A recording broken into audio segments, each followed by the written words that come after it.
So, gentrification here in Boyle Heights looks like peculiarly an erasure of the people who've been living here before. Here in Boyle Heights, the gentrification for the most part, looks like art galleries, new art galleries that have been popping up in the arts district, like kind of First and Mission, First and Anderson. And they claim that they're bringing art and culture into Boyle Heights.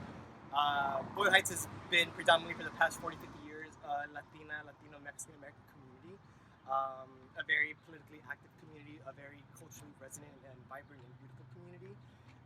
We've had murals being painted here for generations. We've had art on the streets for generations, and it continues to happen. We've had music movements here. We've had famous bands and artists come out of here. We've had punk scenes that have existed since the 1970s.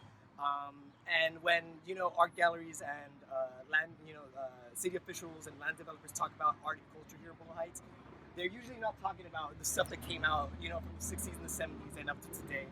We're talking about what they want to see in the art district and the LA River and the new artists that are coming in, and not the people who've been living here for generations, not the artists who've been cultivating art and culture here for generations, not the street vendors who have been making traditional food from Mexico and Latin America for generations that support their livelihood and their existence.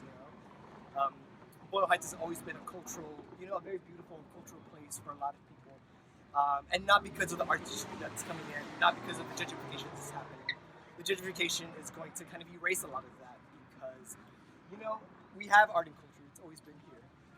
We've been living here for generations, and we're not going to go away just because art galleries and land developers are going to hike up the rents around the art district and push out the people living here. We're not going to turn to Echo Park, and we're going to make sure that it doesn't. We're not going to become what Highland Park has become, and we're going to make sure that doesn't happen by being aggressive against the art galleries, by being confrontational with the art galleries and the land developers and city officials that say that we don't have to worry about these art galleries and the developers.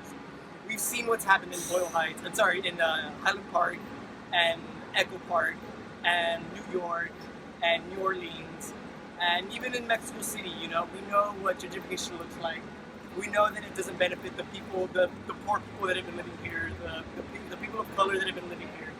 We know that gentrification isn't going to benefit us, but we're going to have to accommodate to it and basically get out of its way, or else face the rent hikes. That's not going to happen here in Boyle Heights, and we're going to make sure it